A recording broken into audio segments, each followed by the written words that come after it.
Hello, everybody, and welcome to Frankenstein's podcast, where it's all about the monster. We are a creature feature podcast about monsters and why we love them. I'm one of your hosts, Joe Praska, and with me is... your other host, Khalid Hussein. What's up, Khalid? Not much, Joe. What's up with you? You know, not much either. Happy KAIJUBILEE Part 2 Day. Part 2. Let's effing go.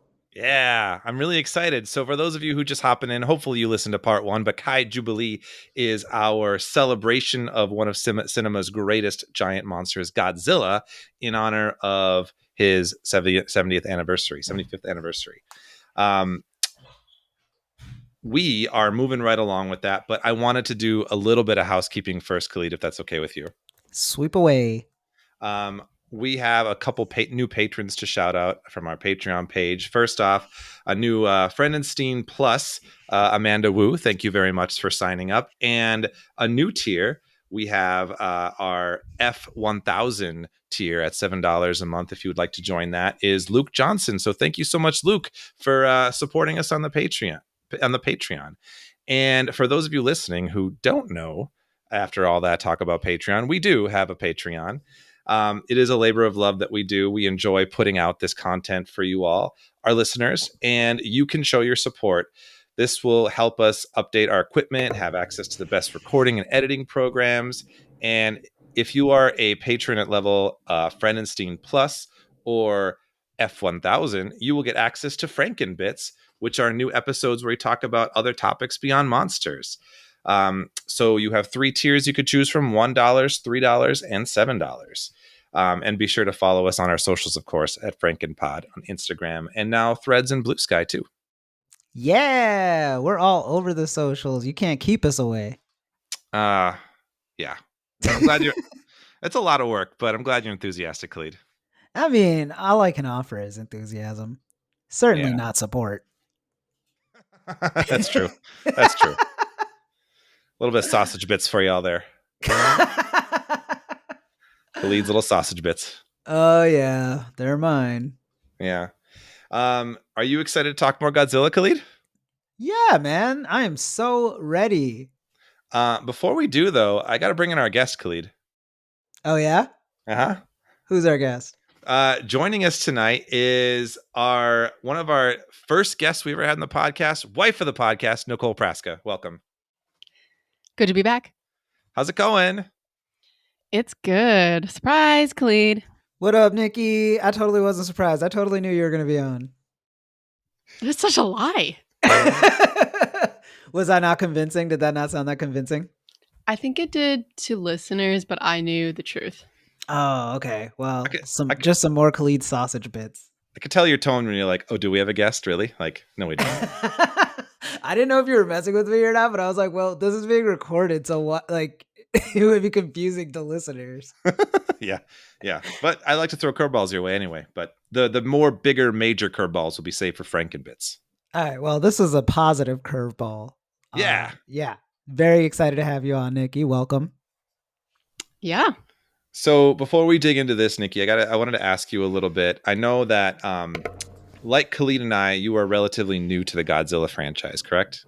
Brand spanking new. So just give me like a little brief, like couple sentence overview of what your history is, just like knowledge of Godzilla. What was your pop culture references to it? Basically just pop culture references. I'd literally never seen a Godzilla movie until we watched the OG like a week ago. Yeah, so you're coming in real fresh. I am, yes. Yeah. What's your like relationship with kaiju movies in general? So like I kind of almost have come to the conclusion that kaiju is like in its own class. Like we talk about monsters from horror, from sci-fi, from fantasy, and kaiju is kind of like a little bit of an intersection between sci-fi and horror in some sense. It can do different things, but it's kind of its own thing a lot of the times. What's your thoughts on kaiju? Well, previously I didn't really get the appeal because from my baseline pop culture osmosis perspective, kaiju monsters were basically just like walking around town, smashing buildings. And I was like, okay, I mean, you could do that. But like, how many times can you do that? And people still flock to see this. But now that we've been watching, especially the original and like older Godzilla movies, which basically started all of that, I am understanding that there's a lot more like perspective and nuance and background to, and also just like the labor and the effort and the love and design that goes into making these films, at least especially back then. That makes it a lot more interesting. I mean, like I watched this one that we're going to discuss today, so I at least have developed enough of an interest to continue with KAIJUBILEE with you. Hell yeah.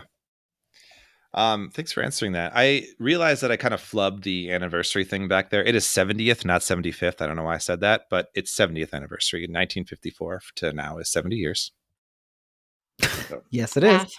yeah, so math. But you've been off of school for like a week, and you're already like, I can't. Yeah, math is hard in the summer. So let it go. Yeah. So anyway, moving on, Khalid, what we skipped a couple, and I'll get into of the films. We're not doing all 38 of the Godzilla films in this series. We're doing some select few. So we skipped a few to get to this one. Can you tell us which one we're talking about tonight? Yeah, thanks for asking, Joe. Today we are going to be talking about the 1964 film Mothra versus Godzilla, not to be confused with Godzilla versus Mothra from like the 90s. That was like, I didn't make that mistake, but I would not blame anybody for making that mistake. Thank you for specifying the year when you sent it to me. Anyways, I've got a synopsis from our homeboy Google, and it goes a little something like this. Japan comes under attack from two monsters in a giant monster battle between a rampaging Godzilla and the colossal genetically engineered moth called Mothra. What a monster! They're creatures of the abstract that live off potential energy. It's alive! Is that right? I don't know. Is it genetically engineered? I thought the whole thing was that it was like a god to an indigenous people. Well, I don't know. Is that the synopsis, Khalid? Yeah, but now I'm just like, did AI give me the wrong one or something? Well, maybe we'll figure it out as our conversation flows. All right, we'll figure it out. Well, there you have it.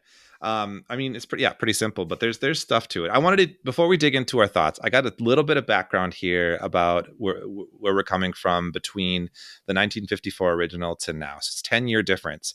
But the original Godzilla was quickly followed up in 1955 by a movie, Godzilla Raids Again. I think it actually is technically. I want to say rides every time, but there's a new director, and this is a story about in which Japan struggles to survive Godzilla's return and a battle against an ancient foe called Anguirus, I believe, if I'm pronouncing correctly, which is a giant ankylosaurus. 1961, Ishirō Honda, who directed the original and directed this, did a solo Mothra film about an expedition to Infant Island. So there's some storyline of Mothra that you would get more of, that you would watching that. I was considering doing that for the podcast, but just the number of slots that we had, we went with this one. 1962, Ishirō Honda came back to direct a Godzilla film and did King Kong versus Godzilla, which is that original crossover, which is a story in which King Kong escapes captivity in Japan and goes head to head with Godzilla. The solo Mothra film, I believe, was pretty well received, but the other two Godzilla films were kind of meh critically, even though they were all financial successes. But this was kind of this one that we're doing now, Mothra versus Godzilla, which I wanted to do because I do feel like Mothra is like a big part of the Godzilla lore and canon, and one of the major like kaiju foes, not necessarily an antagonist to the people, but a foe of Godzilla to kind of dig into. But this was kind of the first one for a while that got pretty strong, like good critic reviews too. And it's nice to have, like, again, the original director back, even though he came back already before, but back and telling some stories here. But anyway, that being said, coming to this one from watching the original, what did you think? Khalid, what'd you think? Oh man. By the time I got to the final like act of the movie and it was just two like Mothra larvae just home aloneing a giant Godzilla, I just had a thought where I was like, this might be my favorite thing we've watched on the podcast. Ever. I'm being serious, because like when I really like stopped to think about like everything that happened to get us here, it just made me enjoy the movie even more. Like I just had to like keep like giving it more points. And yeah, now it's just I loved it, man. That was awesome. This is more in line with what I thought Godzilla was when we set out to do this, cuz like I've never seen the OG movies, and I'm only passingly familiar with the newer ones, you know. I'm very much like in line with Nikki on this, of like Godzilla has always been in the periphery for me when it comes to pop culture. So when we started, and you know, I really liked the first Godzilla, but like it's interesting that like Ishirō Honda did this one as well as the first one, because like it reminds me a lot of like George Miller and like how he did Mad Max, and then he also did Fury Road several years later, and how like you couldn't have one without the other, but like you just really love the latter, you know. That's kind of like Mothra versus Godzilla feels like Honda's like Fury Road to me, where it's like he's very familiar with this world, and by this point in his career, he's just like, man, I have so many regrets from like doing these Godzilla movies that like I want to make one that's like no regrets. Like I don't have to sit here and like hold people's hands through any of it. There's already a Mothra movie, so like that lore is kind of set in place. It just, yeah, man, it just starts nuts and it gets crazier, like up to and including what I'm pretty sure is like one of the side villains is like going to frame Godzilla for murder. Like that's just like a part of this movie that kind of just gets hand waved, and I love it. And then yeah, like just leading up to the just incredibly satisfying ending of like seemingly an infinite supply of webbing from twin larvae, just tying him up in webbing until he falls over. I just, yeah, I loved it all. I loved every decision, and we'll get into like how like just visually like lush the fighting scenes and like the Godzilla scenes and the miniatures and everything really are. But yeah, I had to come out the gate saying this movie rules. Yeah, that's me, Joe. Thank you, Khalid. Yeah, I that's really fun to hear, honestly. And I bet like the people listening to this who like are really well versed in Godzilla lore are just like laughing to themselves, because man, the insanity just gets upped like as the series goes on. And Ishirō Honda ups the insanity himself in future films too from this. So you're in for a ride, buddy. I'm honestly like I've been down for the whole series, but like this is like I'm geared in now. Like I'm like, okay. I'm aiming the bar's too low. I gotta get it. I gotta raise it, because this shit's gonna meet it every time. All right, Nikki, why don't we bring you in here? What did you think? Oh man, it was a wild ride. So I guess I don't know if Khalid was also as surprised by the fairies as I was, but I forgot about the fairies. This movie has everything. how'd you forget about the fairies? Because the whole third act is really like nuts. Like it just feels like one thing after the other. Touche. That I agree. Yeah. I guess I had no idea what to I had like no experience with like Mothra, or again, this is like my second Godzilla movie ever, and so coming off the first one, I don't know what I expected, but it wasn't this. So, it was a wild ride, and yeah, I mean, like it really start out with like anti-capitalism, anti-greed. You know, I mean, there's some, like you mentioned, some strong commentary on, you know, the treatment of indigenous peoples. So I'm like, I'm here for all of that. You know, I mean, like the capitalists get what's coming to them, so that's enjoyable. I mean, I actually found myself cheering for Godzilla, even though he's supposed to be the foe. I mean, at one point I was like, I mean, yeah. What? I don't know what I'm trying to say, but you know, even like the fairies are like, well, I don't know, like you kind of like stole this egg, like you won't give it back. Like radiation has devastated, you know, the infant island, and you know, and yet they still go crawling to them for help with Godzilla. And, you know, at some point I was just like, I mean, I don't know. Do you even, they were like, we don't really deserve your help. And I'm like, yeah, I mean, kind of. No, absolutely they don't. So, but yeah, that third act, it was amazing how long that fight scene is and how engaged you get. Like at one point I was like, why am I so engaged in this? It's kind of crazy. So yeah, I don't know. I mean, what are your overall thoughts, Joe? I have to agree with you. Like, I enjoyed a lot of the same elements, like just kind of the upped fantastical piece. Like the fairy bits were super fun.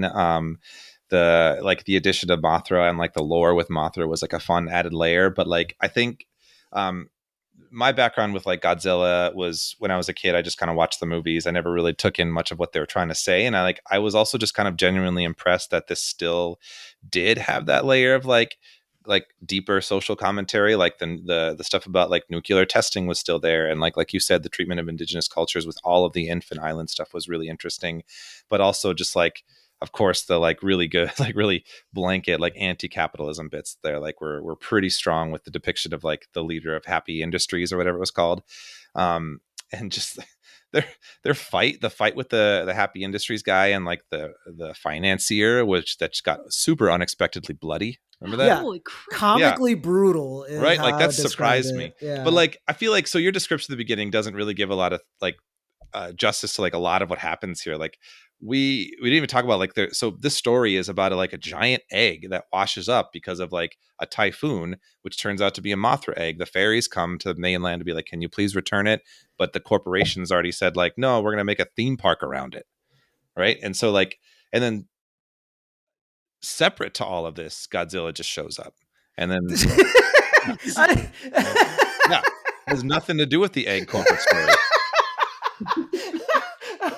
So wait, I have to ask this. Is this the same Godzilla from the first one? It can't. No, it's not. Okay, so there's just multiple Godzillas. Has a Godzilla attacked Tokyo yet in the timeline of this movie? Oh, that's a great question. I actually don't know the answer to that. That's what I always knew that was going to trip me up with all these Godzilla movies. Because like in my mind, I'm like, is it like by the time we've gotten to this movie, like they're just like, right, like it's Tuesday, Godzilla's coming. That's what it kind of felt like when they like in the first one, when they talked about Godzilla being like coming, it was this crisis mode, like somber, dark. But like this time it was just like, all right, Godzilla warning, like gear up. Yeah, we're coming. Like they even like tornado like warning. even the field, like the teacher who had kids on a field trip, they didn't even cancel the field trip.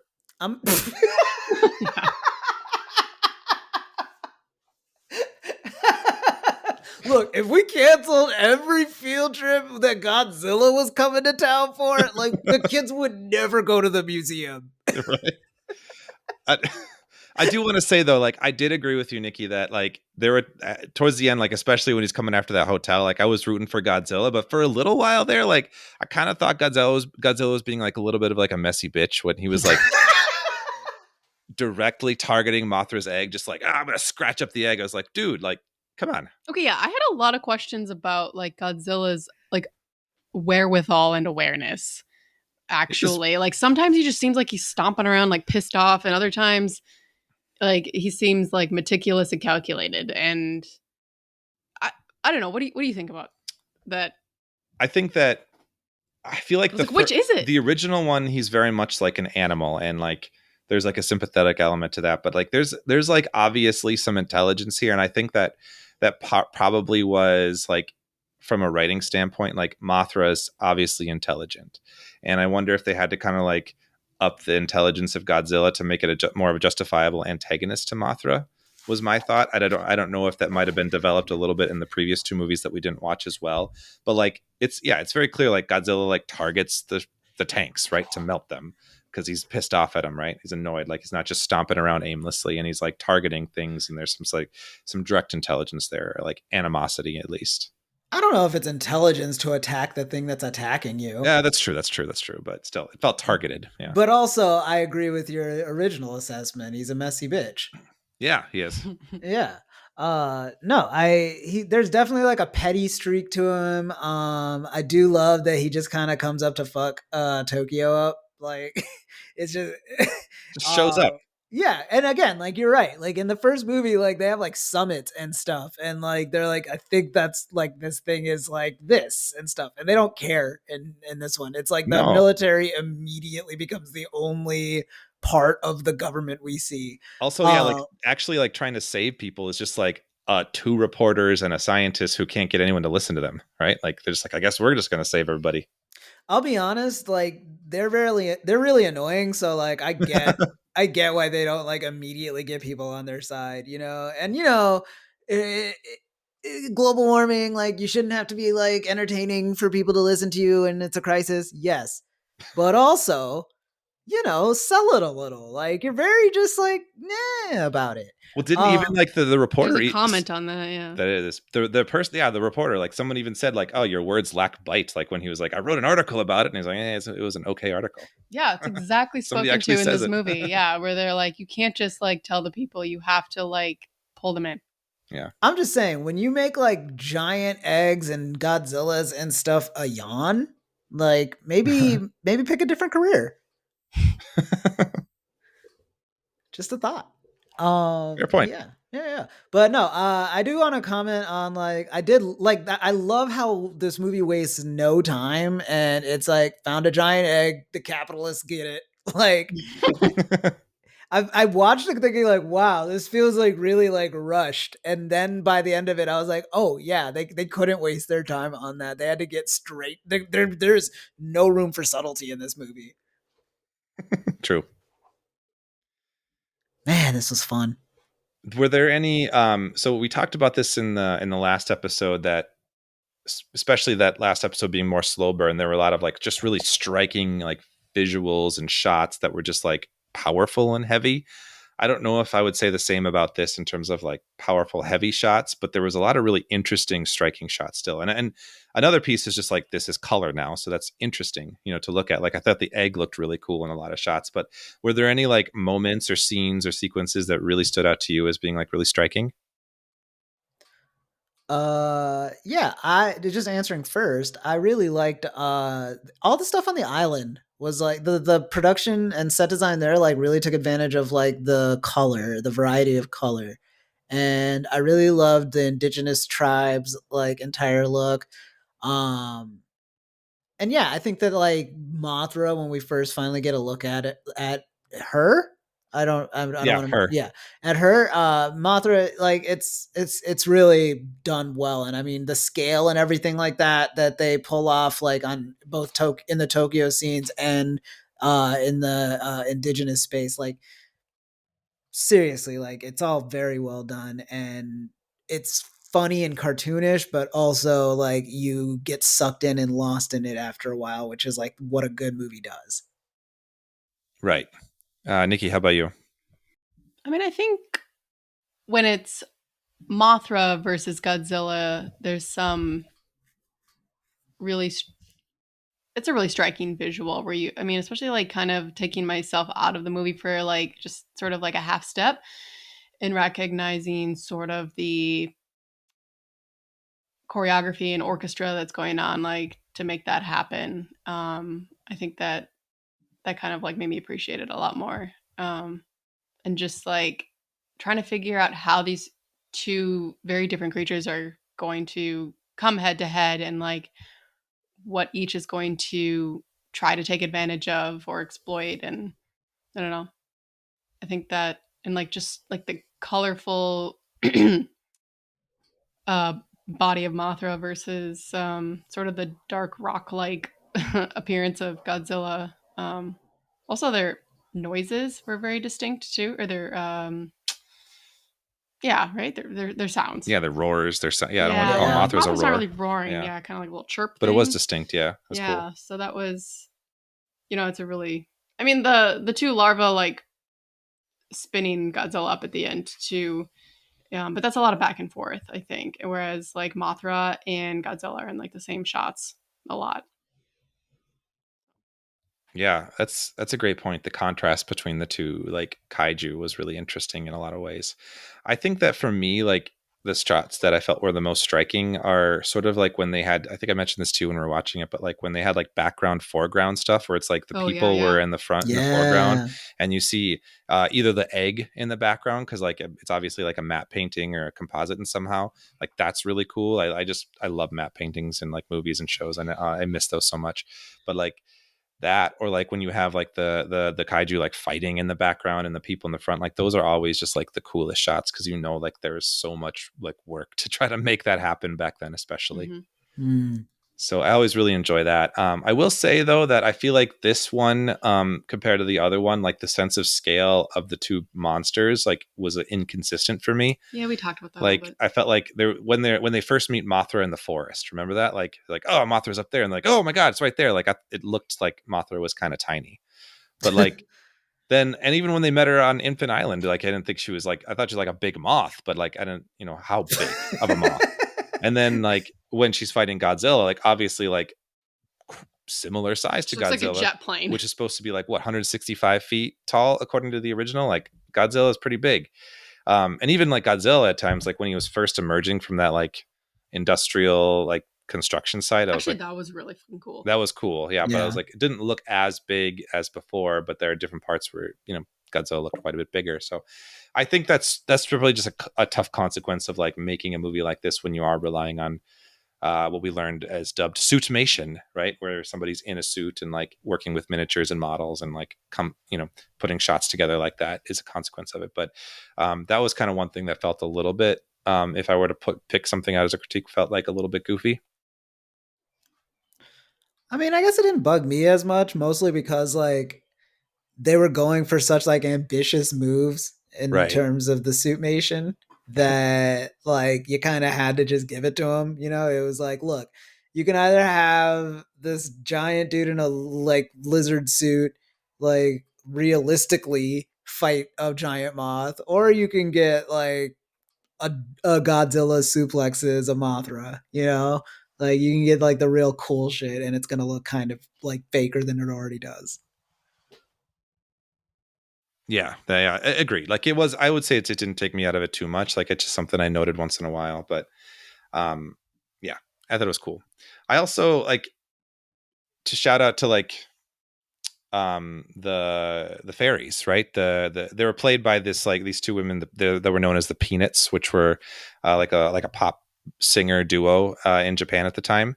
So that was like a kind of a fun bit of casting, I think, at the time. But like we were reading trivia about this, like watching the movie, that it's just a big change of pace for the people like doing the special effects, like doing Godzilla. Normally you're creating like miniatures for like somebody to pretend that they're giant to stomp around, and this time they had to create like props that were like giant versions of like a chair or a desk for these these two to like run around acting like they're super tiny. So like taking that element like on top of like already trying to create the whole like giant monster scale, but also creating mini people. I love that the capitalists immediately want to enslave them. Right. Yeah. Or I love that that's their impulse, not that I love that they want to enslave people. Good clarification. Yeah. The distinction is important, I think. Yeah. Yeah, no, the very on brand. I love that too, just because like I don't think in any of the other like Godzilla or Godzilla adjacent like movies I've seen have they ever played with it the opposite direction like that, of like, oh, what if like humans found out they were big to people instead of little to monsters. So that was a cool addition. I am curious, were they in the Mothra movie? Yes. I'm not sure if they're the same actors, but yes, they had that concept. Like twin, like pygmies. I don't know what you would call them. I feel like pygmies are a real. I think they're actually legitimately called fairies. Fairies. Okay, yeah. So interesting. Okay. Yeah, they are interesting. I don't. So have you watched the new like American Monsterverse Godzilla, Khalid? I've seen Skull Island and I think one of the Godzilla versus King Kongs. Okay, Mothra appears in the King of the Monsters one, which I haven't seen either, and I'm really curious if they have the fairies in that version. It's probably just like CGI orbs or something. Yeah, it's probably something not as fun. Yeah, I don't know. I don't want to judge too early, but maybe it's cool. Maybe it's cool. Do you guys have any other thoughts about the movie? I know we kind of praised it a lot, like before we dig into the monster elements of it all. I briefly touched on it, but that dude was like the one guy was like who shoots the dude. He was gonna frame Godzilla for the murder, right? Oh yeah, when he goes into like fight him, yeah, Yeah, like yeah, they fight and then he shoots him and then he sees Godzilla coming and he's like, it feels like the beginning of like an episode of Columbo. Well, yeah, no, like it was very intentional shot to show him looking out the window, seeing Godzilla, and then getting his gun. And I think Nikki, when you were watching, you were like, "Wait, is he going to shoot Godzilla?" Like, yeah, that's what I thought too. I was like, wait, what's the gun for? You saw Godzilla coming. Why aren't you running? Like, seriously, why do you have a gun? And then he does the like framing Godzilla for murder. Am I right about that? I think you are. Yeah, I mean, he sees the gun and he decides he's going to kill this guy, and he was going to grab all his money and run out, which obviously didn't work. And that's thus leads us to the rooting for Godzilla part. And that's the realest shit, though, actually. Like, that's the one thing that I feel like makes just perfect sense to me on like a relatable, like in a crime of opportunity moment. Like, this dude just like assaulted you. He is robbing you, like literally filling his jacket with all of your cash, I guess, as opposed to like figuratively, but he is robbing you and you remember you have a gun and then you see Godzilla coming and you're like, damn, I won't even go to jail for this. Like that. I get it. I get it all. I'm not bothered by that as a plot point. I mean, it shows that he sucks, but like it totally makes sense. You're right. Yes. Yeah, and most crimes are crimes of opportunity. So, like, you know, you see a Godzilla coming and the guy you don't like is right next to you. rarely a better chance to do that. One thing leads to another. Exactly. Yeah. Yeah. Great point. Any other thoughts? Yeah. I mean, I think also just like I was trying to think about the attempt to take down Godzilla in this movie compared to the first movie that you watched for the previous recording, and you know, the oxygen destroyer weapon, which was deployed underwater, and we don't get a whole lot of like we get a little bit of what's happening to Godzilla, but like it's, you know, again, underwater, and so there's not as much like visual, I guess, but like in this one where they're like trying to like throw the like electric nets over him and they're just electrocuting him like over and over and over again, and then he's just like making his signature noise over and over again, it definitely starts to sound more like a cry of pain than like a roar of, you know, that's supposed to incite terror. Like I was getting kind of uncomfortable, honestly. I was like, when are we gonna be done? Can he either like succumb or like you felt bad for him? Yeah. I don't know if either of you did. Okay, Khalid's like coming along with me on this, but no, I was like, dang, dude, like, are you dead? Yeah. Which then also makes like the actual final act like much more wild, where like the two moth larvae just web him up and he kind of falls over. It falls into the water, right? Oh, yeah, I guess. Yeah. So what, he drowns? I mean... That also went on longer than it should have. It was a very long scene. It did, like, that slightly got more... But I was like, whatever, it's like animals. Like, I don't know. Like, when it was people doing it with, like, people technology, I was like, ugh, don't love this. It's a bit torture. I think it's also tough because, like, just the scale of, like, what it takes to, like, hurt Godzilla is so different. Like, in the first one, they make a big point to talk about, like, he survived nuclear weapons. Like nothing we can do could do anything. And they're like, I guess we could just electrocute him here and it works. So like, I don't know, like just pissed him off. I feel like, and this may be true going forward. And I'm not sure because I don't remember as clearly, like the idea of like really creative ways for like the human characters to try to like get rid of Godzilla might be like go through the window in favor of just the military throwing like bombs and weapons at them over and over again while the kaiju fight themselves, you know? Yes. I like to imagine there were scientists there, but like the military just would not stop firing long enough for them to get a word in. 100% probably true. Like those tanks, I don't know how tanks work, but I don't think they can shoot that fast. Like, and I don't think they have that much ammo in them. Like if that feels like it would like weigh it down or something. I mean, I'm getting bogged down by details, but yeah, those tanks were going at it, and I do love that. Like, it's just like this Godzilla. Like, they're not gonna put anything to chance. They're like, if maybe it's like maybe 50 tank shells won't get him, but the 51st will. You know.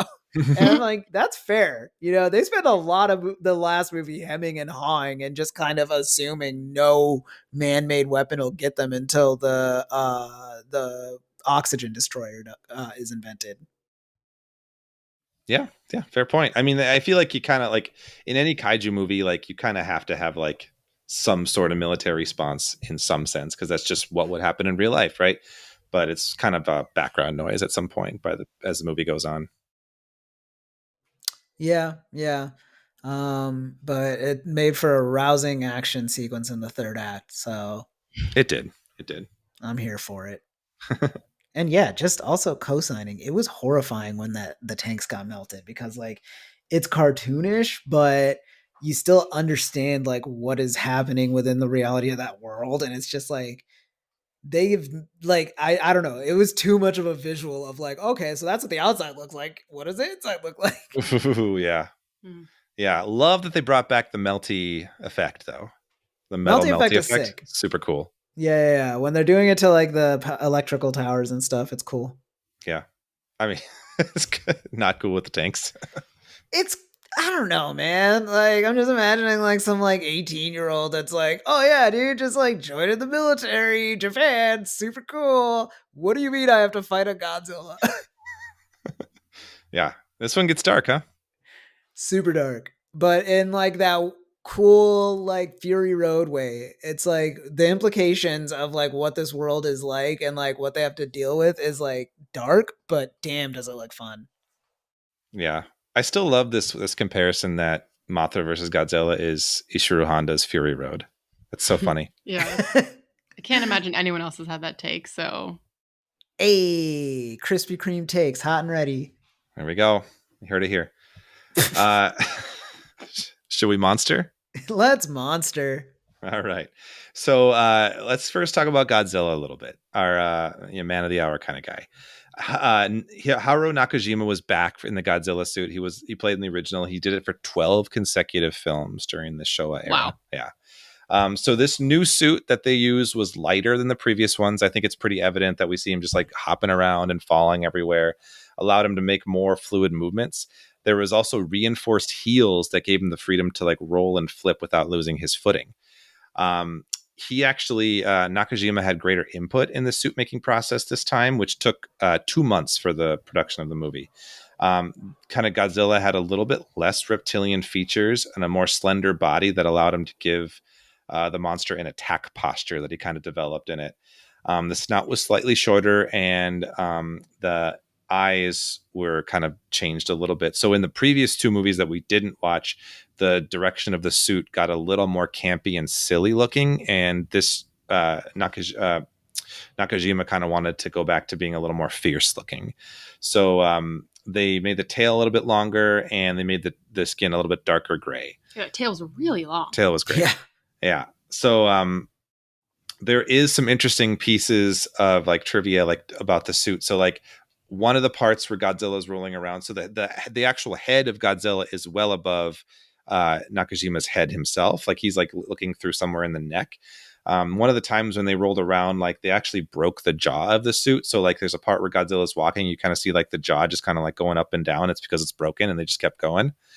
And there's another part where when Godzilla was being firebombed, they had like flaming liquid splashed onto his head and it burned away quickly, but he actually had no idea that the suit was on fire and just kind of kept acting throughout it. And they just kind of kept that in there. So he had no idea it was on fire. I'd be so mad if people saw me on fire and didn't say nothing. That's rude. Right.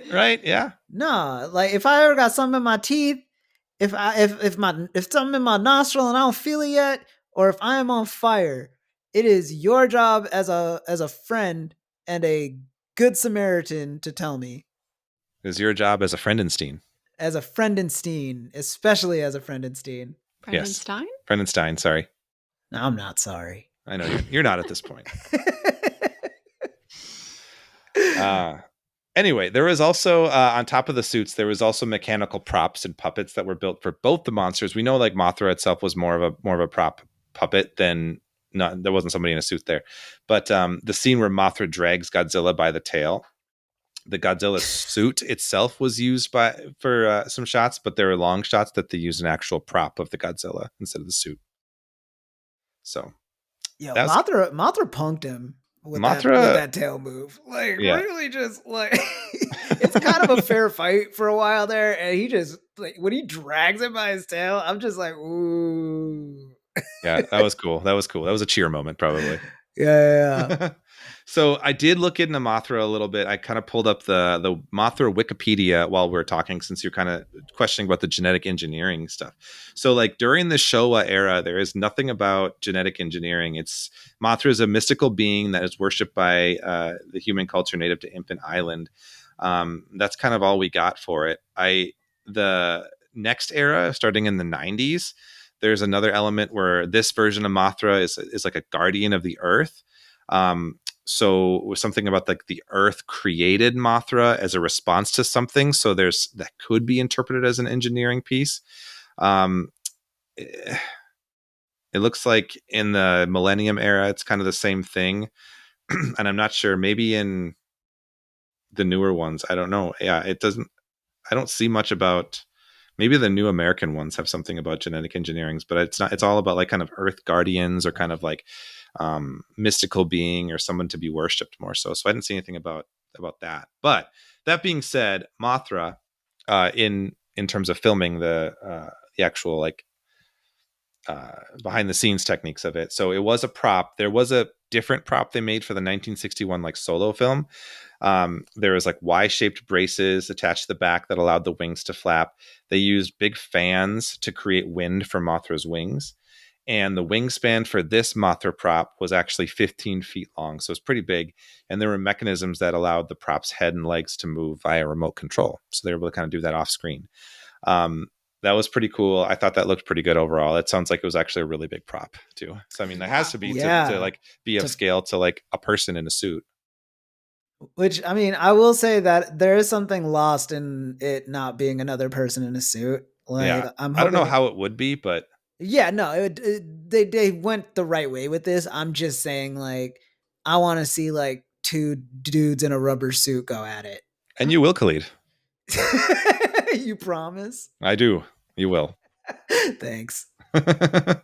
No, but it was still like, I agree. Like very, again, like a lot of this movie feels super ambitious, which is like, it's weird to say about like what it's essentially just like a dude in a rubber suit, like clearly destroying miniature towns. But like, you know, Godzilla, the iconography, a lot of it feels like can be like traced back to like this movie specifically. And I know there's probably ones before it that like set this up even more so, but I don't know. This one is like really striking and feels like true to like the pop culture standard of like what we think of classic Godzilla. Right. I would agree with you on that one. One other piece that I kind of want to talk about for the special effects are the larvae. Yeah, we gotta talk about that. Yeah, those were cool. The lava twins. I gotta say, just to the side, I loved like when they started swimming, right? Yeah, I was like, well, what? That was They're cool. Like dolphins. Yeah, they did move like dolphins. That was wild. Great. They're just waving at them like, bye, friends. They look like little kids. It's so awesome. All of that was great. That was wonderful. So the larvae themselves were a combination of hand puppetry and motor-driven mechanical props. The web, though, was made of liquefied polystyrene. And the web was shot off screen. So basically, they poured the webbing into like this cup at the center of a heavy, like industrialized fan. And then they basically used high pressure, like a tube, compressed air and the fan to like shoot this out of the tube, shoot us out of the mouths. And you could see it was like there was some puppetry and like mechanics that were happening. I feel like even there's some scene where you could actually see the tube inside their mouth, the webbing coming out. But there was a lot of work, and I think like the webbing itself like did quite a bit of like real life damage to the Godzilla suit too. Mm-hmm. So like gasoline had to be used to remove the webbing from the suit. And it had to be thoroughly no wonder it started on fire. thoroughly dried. Yeah. So Yeah. They Anyway. doused it in gas. To get all that out. Oh, dang. Yeah. So anyway, thought It that was was an pretty egregious amount of webbing. It was a lot. Like at first, like it's just like spraying it. Like there's the part where Mothra sprays Godzilla with like the yellow like powder stuff. That's the pollen. The pollen. That's it. Yeah. And then I was like, okay, it's a little bit of pollen. Like I thought that was kind of what they were doing the webbing, but they just kept going and going and going until it was just like straight up webbing. Yeah, man. I was like, is there a sale at the webbing store? What the hell? Nice. Good one, Khalid. Thanks. Yeah. But anyway, good stuff overall. That's what I got for the monster of it all. But pretty cool stuff overall. Yeah, the Pretty larvae were cool. cool until I found a moth larva in my container of lettuce, like the day after we watched the movie. Glad you brought it up because I thought you'd be mad at me if I brought it up. No, it was so like weirdly relevant. Like I've in all of the years I've been buying fucking salad mixes at the store and I've never experienced that. And then I did, and I was like, I just felt like a more than coincidental. Yeah. Yikes. You were pissed. Like, yeah, it was a moth larva. It was a big. It moth was larva. like yeah. gray and like gross. I brought it outside and I think a bird ate it, unfortunately. Aw, you didn't release it into the sea? I don't have a. I don't have a. You don't have a sea? I'm not in LA, Khalid. Oh, In LA, man. you'd have to drive That's true. You probably out would to have the to. beach. At least you have a pool, Khalid. That's kind Also, of a sea. I'm sorry, but saltwater would probably kill a real one. That's true. Yeah. So. Of course, I put it in the freezer, so. Yeah, I released it. Yeah, to be eaten. I mean, I don't know which fate. To be clear for people listening, the freezer is where our compost is. Like you put in the compost, not just in the freezer. Oh, yeah, Yeah. should have clarified. They got that. a freezer full of bugs, folks. Don't believe them. Coming over for dinner next time you're out, right, Khalid? Yum. I can't wait. A lot of protein in those larvae. Oh, yeah. Dip them in Ugh. chocolate. I had to throw away the rest of the lettuce. I'm really sad because I know I already ate like out of that package, but I mean, they eat lettuce in the crop. As their crops. I know, like, you pointed that out, and like I know, just like In some countries, No. it's a delicacy, probably. yeah, whatever. It No. just was. It was not okay. that's fine. Yeah. Everyone has their limits. So I feel a little bit less fond of those larvae now, but You think animals ever get grossed out that we touch like their food? Maybe cats. Yeah. Like if I touch it with my finger, yeah. like your cat's just like, ugh, the baby touched my cat food again. Petra, never mind. I've seen her do some gross things. Hey, cats, so no. It's all relative. Gross is relative. Like, Yeah. I'm sure we do gross things. She probably thinks showering is gross. Anyway, Mothra was like my favorite creature in this. Yeah. Mothra Yeah. ruled, yeah. Gotta give it up to Mothra. Yeah. Pour one out for Mothra. Mm-hmm. Mothra, I believe, does a version of Mothra. They kind of talk about like like Mothra never truly dies because the larva comes back and makes more Mothras. But I believe I believe in some of the ones that we're doing still, we might see another Mothra before we move on to the next era. Nice. So that'll be cool. Anyway, any other last final thoughts, you guys? If you've ever got a grudge to settle, wait for Godzilla to attack. That's the takeaway from this movie. That's the takeaway. Yeah. All right. That's what we learned. Greed never wins, so look at that. Greed never wins. Yeah. Yeah. True. As we mentioned in the Also, last, don't take children on a field trip when Godzilla's in town. that is a great message. That's a great point. Yeah. If a Godzilla warning is out, like cancel the field trip. In all fairness to this movie, I literally was like, are they gonna let children like be victims to Godzilla? Like these children were now invested in. Yeah. I don't know. Presumably, a lot of children did die, though. Like, Well, Yes, even I know. Like it was like in the original one too, right? Remember that Yeah. old woman with her children? that field trip full of kids feels arbitrary in the grand scope of the damage done. Yeah. Also sensibilities about like whether or not like a group of children will die versus over like different like culture storytelling could be different. So like I was also unsure, like maybe. I mean, a few of them went home to find out that like their siblings in the military were cooked alive. So what's the real happy ending here? Oh man. Yeah. These movies are dark. But the fairies are singing. It was a very sweet ending. Yes. Hey man, the fairies are allowed to sing. These are human problems. They've done enough for us. Yeah, it's true. What have we done for Infant Island? Nothing. Nothing. Negative things. Gave them nothing but headaches. Killed their Mothra. Yeah. I mentioned in the last episode we're going to save Khalid's little silly bits to the end of the series, kind of like we did with Xenomania. So we will not fight or flirt yet, but we will get there, and we'll do some. I'll have some interesting fight or flirt questions for you. Different kind of surprise curveball questions for you, Khalid, at the very end too. So stay tuned. Damn. For KAIJUBILEE part whatever the end is. This is the first I'm hearing about the 9 or curveballs. 10. What'd you say? Thought you were doing 9 or 10. I think it's 9 total. I think if I am correct, it's going to be part 9 will be the finale. Can't wait. Yeah. I already know though. Oh, you Khalid's do? gonna flirt. Khalid's flirting with Godzilla all day, every day. He'll definitely flirt with Mothra for sure. Don't you guys stop putting words in my mouth, all right? Don't disrespect the sanctity of fight or flirt. If you have your own answers, you're more than welcome to propose them, but don't begin to assume who I would fight or flirt with. Listeners, as you listen along, if you want to leave us a 5-star review, will you propose which kaiju you think Khalid would flirt with and which ones he would fight with? That would be great. Oh yeah. Yeah, bring it. Yeah, it in. bring it. Yeah, bring it on. Take your bets, folks. I zig when everybody thinks I'm gonna zag. That's just the kind of guy I am. I mean, it's only 2 options, so Yeah, Is there only zig gonna or be 2 zag. at the end of this? that's true. That's true. What about the larva? The larva? Yeah. Was that considered part of Mothra or Yeah. I don't know. separately? That's got to be a Khalid answer, I guess, right? Just gonna have Khalid's- to wait and see, folks. Hmm. All right, let's move on to our final segment of the show, our What the Fandom segment, in which we each share 1 or 2 things that we are into at the moment that may or may not have anything to do with monsters, Godzilla, or what we have just talked about. Khalid, what the fandom with you? Thanks for asking, Joe.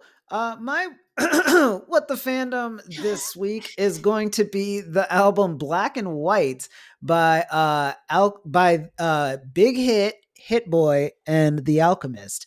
So Hit Boy and The Alchemist are very famous producers in the hip hop genre, and Big Hit is actually Hit Boy's father, who just recently was released from prison and started rapping.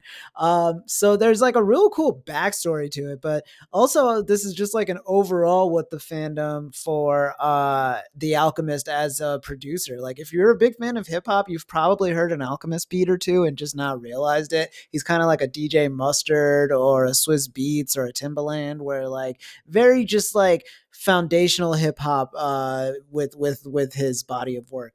So yeah, check out the album too. It's really cool. Big Hit is a really good rapper. Hit Boy's sister Hit Girl also does a track on here, so it's like a whole family affair, and I really love like the journey that the album takes you on. So Black and White by Big Hit, Hit Boy, and The Alchemist is going to be my what the fandom this week. Joe, what the fandom with you?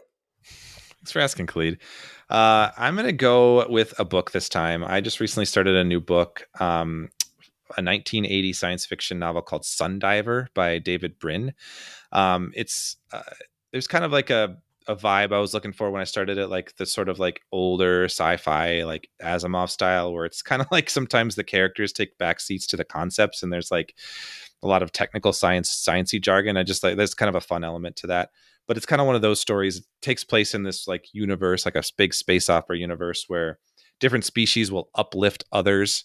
I've kind of described it as like an anti-prime directive from the Star Trek, where it's like you find a species and you uplift them to space travel, and then they are basically indentured to you until they uplift another species. It's kind of like a really big colonialism narrative in that this space opera here. But anyway, this takes place on Earth, where they're working with different species, and they're diving into the sun, where they've detected unique beings that are potentially living in the sun, within the sun, and they're trying to figure out what's going on there.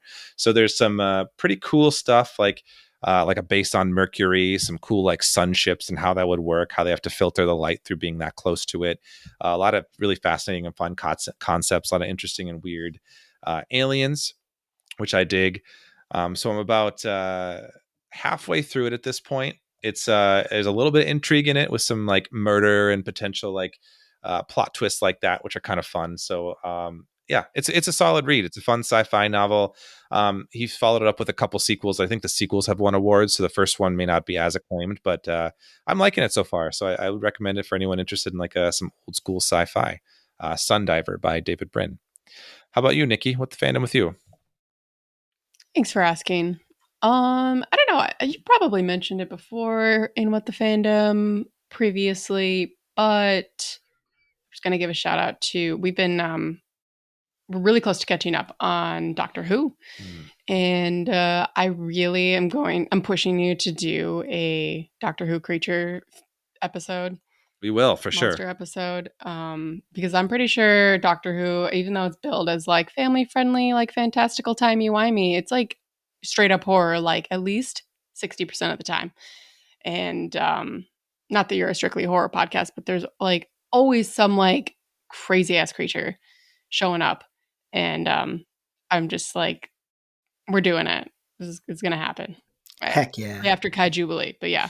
So I'm excited for that. And the most recent regeneration of the Doctor has started, and we're still on Jodie Whittaker, but we're coming in to the end. So I've heard coming in hot, and so yeah, I'm excited. So I mean, I'm sure people are already aware of Doctor Who, but is it on Max now? Like a lot of it's on Max. Max now. So for any, I guess, American listeners who have yet to experience Doctor Who, jump right in on Max. Come along for the ride. Yeah. And you can listen in on that episode when it comes to your earbuds. Yeah, great recommendation. Yeah, we've been having a lot of fun with Doctor Who. We're trying to catch up, and I say catch up. It's not really a chore. It's been like fun to go through all these seasons and watch the different stories unfold. The different incarnations of the Doctor are always really fun, and really enjoying Jodie Whittaker and those her companions. The dynamic has been really fun. Yeah, I could go on, but for sure. Yeah. Anyway, yeah. Thanks, Nikki, for hopping in on this one. Mm-hmm. Thanks for having me again. Always a pleasure. Yeah, it's always nice to have you bring a new perspective to some of these things. It's not just Khalid and I talking back and forth. Or you get my text messages like the day that the episodes drop, and I'm like, oh, why didn't you bring up this? Yeah, it's usually that. Yeah. Yeah. Now you're gonna text and be like, "Oh, I should have said this instead." Yep. So. Absolutely will happen. But no, thank you so much, Nikki. This was a very fun discussion. An awesome entry into KAIJUBILEE. I'm super, super hyped to see where this train goes next. Thank you all for listening. As Joe said at the top of the show, please consider becoming a patron if you're not already. Some really cool episodes on there. I cannot recommend them enough. Really great Frankenbits. And yeah, until next time, creep it easy.